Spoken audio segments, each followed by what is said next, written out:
Hello বন্ধুরা, good morning. আমি সঙ্গীতা। আমার নতুন আর একটা ব্লগে তোমাদেরকে অনেক অনেক ওয়েলকাম আর ভালোবাসা। কেমন আছো তোমরা সবাই? আশা করছি ভালো আছো আর সুস্থ আছো। আমরা না বেশ ভালো আছি। আর আজকের দিনটি হচ্ছে সোমবার। ঘড়িতে এখন বাজে ওই সকাল ৯টা নাগাদ। তোমাদেরকে সাথে নিয়ে আজকে ব্লগটা এখান থেকে শুরু করছি। আই হোপ ব্লগটা তোমাদের একটু হলেও ভালো লাগবে।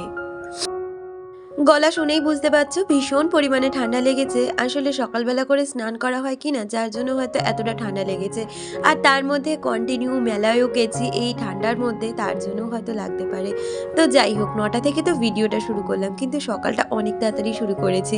ওইদিকে কিন্তু আমার স্নান হয়ে গেছে, জামা কাপড় মেলা সমস্তটাই কমপ্লিট হয়ে গেছে। আর আজকে যেহেতু সোমবার, তাই পুজো দেওয়ার দায়িত্বটা আমার নেই। তাই হাজব্যান্ড ওইদিকে পুজো দিতে বসেছে। আর আজকের আকাশটা বাইরে এতটা পরিমাণে খারাপ, কি আর বলবো তোমাদের।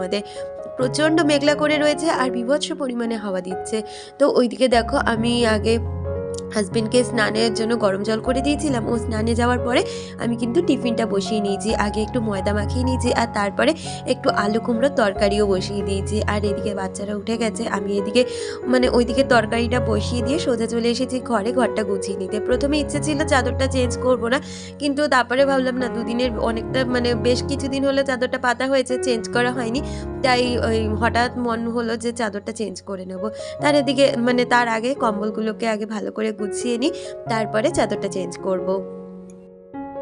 আমাকে অর্পিতা কমেন্ট করেছে, সে লিখেছে, ঠিকই বলেছ, জীবনের সঙ্গীটাই যদি ভালো হয় তাহলে কুঁড়ে ঘরকেও কিন্তু রাজপ্রাসাদ মনে হয়। আমার হাজব্যান্ডও অনেক হেল্প করে আমাকে যতক্ষণ বাড়িতে থাকে। তোমাদের পরিবারের জন্য অনেক ভালোবাসা রইলো। থ্যাংক ইউ সো মাচ দিদি, এইভাবে পাশে থেকো। আর তোমার পরিবারের জন্য আমার তরফ থেকে অনেক অনেক শুভেচ্ছা আর ভালোবাসা রইলো। সত্যি কথা গো, যদি জীবনসঙ্গীটা সঠিক বাছা যায় না, তাহলে জীবনের হাজার কষ্টের মধ্যেও দেখবে ওই শান্তিটার কিন্তু কোনো বিকল্প কিছুই হয় না। এটা বলতে পারো আমার পার্সোনাল ওপিনিয়ন থেকেই বলছি। তো ওই যে যেমনটা বললাম, কম্বলগুলো গুছিয়ে নিয়ে ভেবেছিলাম চাদরটা টান করে নেব। তারপরে হঠাৎ কি মন হলো না, চাদরটা আজকে চেঞ্জ করব। সেই কারণে এদিকে বালিশগুলোকে নামিয়ে নিয়েছি। বালিশগুলোকে নামিয়ে নিচ্ছি, তারপরে চাদরটাকে তুলে একটু তোশকটাও নেমে গেছে। হাজব্যান্ড আবার তোশকটা টেনে তুলে দিল। আর তারপরে কিন্তু আমি এদিকে চাদরটাকে চেঞ্জ করে নেব। আর ওইদিকে তরকারি হতে হতে ভাবছি এই দুটো ঘর আগে পরিষ্কার করে তারপরে রান্নাঘরে চলে যাব। কারণ এখন না শীতের বেলা সময়ের সাথে না একদম পেরে ওঠা যায় না। তাই একটার সাথে আরেকটা কাজ যদি গুছিয়ে করে নিতে পারি, কাজটাও সময়ের মধ্যে হয়ে যায় আর কিন্তু সময়টাও বলতে পারো একদম অ্যাডজাস্ট হয়ে যায়। এখন আর বাচ্চার মতন সময় আর কিছুই নেই। আমাকে মিতালি দি কমেন্ট করেছে, দিদি লিখেছে, খুব ভালো লাগলো ভিডিওটা, রান্নাগুলো দারুণ হয়েছে। তুমি মেলার ভিডিও দিও, শুধু তুমি দেখেছো, আমরাও দেখি। ভালো থেকো, ভালোবাসা নিও। নিশ্চয়ই দিদি, মেলার ভিডিও আমি খুব তাড়াতাড়ি শেয়ার করব। তবে হয়তো বড় ভিডিওতে শেয়ার করতে পারবো না, মিনি ব্লগে শেয়ার করব। অনেক দিনের ক্লিপ করা রয়েছে, এডিটিং করা হচ্ছে না। আসলে এত এডিটিং না, কোনটা ছেড়ে কোনটা করবো সেটাই পেরে উঠি না, বুঝে উঠি না। আর তারপরে তো এক হাতে সংসারের এত কাজকর্ম, আর তার মধ্যে এখন শীতের বেলা এই হয়ে গেছে, সমস্ত কিছু নিয়ে ঘেটে আর এতটা ঠান্ডা পড়েছে, তোমরা তো জানোই আমি ভীষণ শীত কাতুরে। শীতের মধ্যে এই যে দেখছো তো, আমি অলরেডি কিন্তু দুটো টপ পরে রয়েছি, তার সাথে একটা সোয়েটার আর তারপরে চাদর, তাও যেন আমার শীত কমছে না। আর ওইদিকে পায়ে তো মোজা আমার সবসময় চলছে। আমি যে সকালবেলা স্নানটা করার পরে এত ঠান্ডায় ধরে, তোমাদের কি আর বলবো, যতক্ষণ না রোদ ওঠে গা হাত পা যেন ছাড়েই না। আর কথা বলতে বলতে দেখো, ওই দিকের ঘরটা কিন্তু সুন্দরভাবে পরিষ্কার করে চলে এসেছি। আর এখন দেখো এই ঘরটা পরিষ্কার করে নিচ্ছি। আর শীতকালে না এত জামা কাপড়ে ভূত হয়ে থাকে যে কি আর বলবো। প্রতিদিন এই ঘরটা গুছাতে গুছাতে আমি বলতে পারো এক প্রকারের পাগলই হয়ে যায়।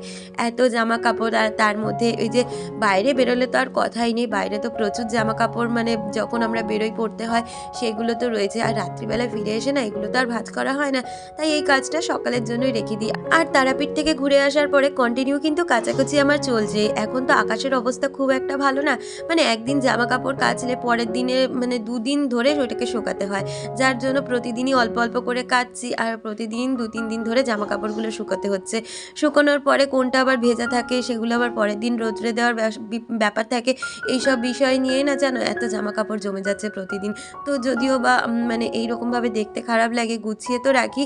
আবার কিছু এখনও জামা কাপড় যেগুলো এখনও রোদ্রে বার করিনি, কারণ রোদই ওঠেনি। আজকে রোদ উঠেছে মেলেছে সেই 12টা থেকে 12:30টার পরে গিয়ে। তখন আর কি মেলবো বলো, তবুও যে কটা ছিল সে কটা মেলে এসেছি। আর এইদিকে দেখো গর্দনের আমার অবস্থা কি, জামা কাপড়ে গর্দন জানো তো বেশি নোংরা হয়ে যায়। আমাকে হীরা খান কমেন্ট করেছে, সে লিখেছে সব মিলিয়ে খুব ভালো লাগলো, পুরো ভিডিওটা দেখে নিলাম। থ্যাংক ইউ হীরা, এইভাবেই পাশে থেকো। আর হাউসওয়াইফ অফ ঝুমা চ্যানেল থেকে আমাকে কমেন্ট করেছে, লিখেছে খুব সুন্দর লাগলো। থ্যাংক ইউ সো মাচ ঝুমাদি, এইভাবে আমার পাশে থাকবেন। আর এদিকে কথা বলতে বলতে দেখো বিছানার যেই জামা কাপড়গুলো ছিল সেগুলো কিন্তু অফ ক্যামেরা অন ক্যামেরা সমস্তটাই গুছিয়ে নিয়েছি, আর সাথে এখন সোফাটাকেও ভালো করে গুছিয়ে নিচ্ছি। যদিও বা এই কাজগুলো করতে করতে কিন্তু আমি তরকারিটা বারবার করে দেখে আসছিলাম, আর ময়দাটা যেহেতু মাখা ছিল সমস্যা ছিল না। আটা ময়দা না যতক্ষণ মেখে মজিয়ে রাখা যায় ততক্ষণই ভালো, তাহলে কিন্তু রুটি থেকে পরোটা সমস্তটাই কিন্তু বেশ সুন্দর নরম হয়। তাই জন্য আটাটা আগে মানে ময়দাটা আগে মেখে রেখেছি, আর তরকারিটা মাঝে মধ্যে গিয়ে নাড়াচাড়া দিয়ে আসছি, আর এদিকে কাজগুলো সেরে নিচ্ছি একের পর এক। না হলে তো ওইদিকেই সময় নিয়ে দাঁড়িয়ে থাকতে হতো। আর ওইদিকে জানো তো হাজবেন্ড পুজো দিয়ে উঠে সমস্ত কাটাকুটিগুলো করে দিয়ে গেছে। কি কি রান্না করব সেটা তো পরে আসছি, আগে জামা কাপড়গুলো গুছিয়ে নিই। আমাকে নাজিরা কমেন্ট করেছে, নাজিরা লিখেছে, হাই দিভাই, আমাদের এখানেও অনেক ঠান্ডা পড়েছে, শুনে ভালো লাগলো তুমি যে আমার জন্য ভিডিও দিয়েছো। সত্যি বলতে আমার হাজব্যান্ডও অনেক ভালো, তোমার ভিডিওগুলো ভালোই লাগে, ছোট্ট ভিডিও হলেও দেওয়ার চেষ্টা করবে দিভাই। নিশ্চয়ই চেষ্টা করি। ওই যে কালকে না তোমাদের সাথে কোনো ভিডিও শেয়ার করতে পারিনি, আসলে ভীষণ পরিমাণে ঠান্ডা লেগেছে আর শরীরটাও খুব খারাপ। আর ভিডিও সত্যি কথা বলতে করেছি, কিন্তু এডিটিংও ঠিকঠাক মানে প্রপারভাবে করে ওঠা হচ্ছে না। তাই জন্য কালকের দিনটা একটু রেস্টই নিয়েছি শরীরের জন্য। আর আজকে তো আমার ভিডিও আসছেই। আর আমাকে সুলাতা কমেন্ট করেছে, সে লিখেছে, দিদি তোমার ভ্লগ আমার অনেক ভালো লাগে। থ্যাংক ইউ সুলাতা, এইভাবে আমার পাশে দেখো। আর এদিকে দেখো কথা বলতে বলতে দেখো জামা কাপড় থেকে সমস্তটাই গুছানো হয়ে গেছে, সাথে বিছানাটাকেও ভালো করে ঝেড়ে বিছানাটা আর ঘরটাও গুছানো হয়ে গেছে। আর এদিকে দেখো তরকারিটা দেখতে বললাম না, মাঝে মাঝে এসে দেখছিলাম তরকারিটাও হয়ে গেছে। নামানোর আগে একটু ধনেপাতা কুচি দিয়ে নামিয়ে নিয়েছি। শীতকালে না সব কিছুর মধ্যে একটু ধনেপাতা কুচিটা পড়লে খেতে খুব ভালো লাগে, ধনেপাতার ফ্লেভারটাই অনেক সুন্দর। আর ওইদিকে দেখো তরকারিটা নামিয়ে আর এদিকে আমি কিন্তু পরোটাগুলো করে নেবো। আর ওইদিকে দেখছো বেসিনের মধ্যে আমার হাজব্যান্ড না শাক ধুতে এসেছিলো। আসলে অনেক কিছুই কাটাকুটি করা ছিল আজকে যেহেতু সোমবার নিরামিষের দিন, তাই অনেক পদই থাকবে। তাই ওইদিকে লাল শাকটা ও বেজে ধুয়ে তারপরে কেটে কুটে দিচ্ছিল, সেই সুযোগে আমি এদিকে টিফিনটাও করে নিচ্ছি। আসলে সত্যিই আমার হাসব্যান্ড অনেকটা পরিমাণে আমাকে হেল্প করে। আসলে আমার তো একার ঘর, যে মানে যতটুকু হেল্প করে ততটাই না আমার কাছে অনেকটা বড় পাওয়া। আর তোমরা তো জানোই আমার শ্বশুর শাশুড়ি কিন্তু অনেক আগেই চলে গেছেন। আমাকে একজন কমেন্ট করেছিল মৈত্রী, সে জিজ্ঞেস করেছিল তোমার শ্বশুর শাশুড়ির কী হয়েছে প্লিজ বলো। আসলে আমার শাশুড়ি মার, আমার যখন ছেলের 3 মাস বয়স, মানে আমার 1.5 বছর হয়েছে যখন বিয়ে হয়েছে, তখন আমার শাশুড়ি মা হঠাৎই মানে স্ট্রোক হয়েছিল। আর সেখান থেকে আমার শাশুড়ি মা কোনো সময় দেয়নি, মারা গেছেন। তার 4 বছরের মাথায় আমার শ্বশুরমশাই মারা গেছেন। ওই যে পরপর এতটা মানে তারা চলে গেছেন, তাই জন্যই বলতে পারো যে আমার শ্বশুর শাশুড়ি কেউ নেই। অন্তত শাশুড়ির সাথে তো আমি খুব বেশি দিন সংসার করতেই পারিনি। যদিও বা আমার শাশুড়ি মা কিন্তু ভীষণ ভালো মনের মানুষ ছিল। আমার শাশুড়ি আগাগোড়া একটু অসুস্থ ছিল, হার্টের পেশেন্ট ছিল। তখন আমার শাশুড়ি আমাকে কিন্তু খুব একটা হেল্প করতে পারতো না। আমাকে কিন্তু আমার এই হাজব্যান্ডই প্রথম থেকে অনেকটা হেল্প করতো সংসারের কাজগুলোতে। আর এগুলো দেখার পরেও আমার শাশুড়ি কিন্তু কিছুই বলতো না। আমার শাশুড়ি বরঞ্চ আমার হাজব্যান্ডকে মানে উদ্যোগ দিত যে হ্যাঁ, ওই মেয়েটা কেন একা করবে, তুইও ওকে যতটা পারিস হেল্প কর। আর সেখান থেকেই বলতে পারো আমাদের এই আন্ডারস্ট্যান্ডিং আর এই সংসারের কাজকর্মগুলো এইভাবেই চলে আসছে। যদিও বা আমি শাশুড়ি মাকে সংসারের সেরকমভাবে কোনো কাজই করতে দিতাম না, তবুও কিন্তু আমার শাশুড়ি মা যতদিন বেঁচে ছিল আমার যেন মাথার উপরে একটা ছাদ ছিল, যে কী রান্না করব, কাকে কি দেব, কি না করব, শাশুড়ি মা অন্তত খাবারটুকু মুখের সামনে বেড়ে দিত, এই ভালোবাসাগুলো বা এই জিনিসগুলো ছিল। কিন্তু উনি মারা যাওয়ার পরে জানো তো আমি ভীষণভাবে একটা মানে ট্রাভেলিং পিরিয়ডের মধ্যে চলে গেছিলাম। কারণ তখন ছেলের সদ্য 3 মাস বয়স, তার মধ্যে শাশুড়ি মা চলে যান। যদিও বা আমার কাজের লোক, রান্নার লোক তখন সমস্তটাই ছিল আমার, কারণ ছেলেকে নিয়ে তো এতটা কিছু পারতাম না। তারপরে ধীরে ধীরে কিন্তু আমি একটা আয়াও রেখেছিলাম ছেলেকে দেখাশোনার জন্য। তো সব মিলিয়ে না ওই সময়টা বলতে পারো অনেক কঠিন পরিস্থিতির মধ্যে দিয়েই কাটিয়েছি। তারপরে তো ফিনান্সিয়ালি আমাদের দেখো মধ্যবিত্ত ঘরে চলতে গেলে ফিনান্সিয়াল প্রবলেম তো সারা জীবনই আমাদের কম বেশি থাকে। তো সেই রকমের মধ্যে দিয়েও অনেকটা ট্রাভেল পিরিয়ড কাটিয়েছি। তো যাই হোক, সেই সমস্ত গল্প আর আজকে করছি না। আজকে বছরকার শেষ দিন, ভগবানের কাছে চাইবো সবাই তোমরা ভালো থেকো, সুস্থ থেকো। যার যা মনোবাসনা আছে, যারা এই বছরে পূরণ করতে পেরেছো তাদের জন্য তো অনেক অনেক শুভেচ্ছা।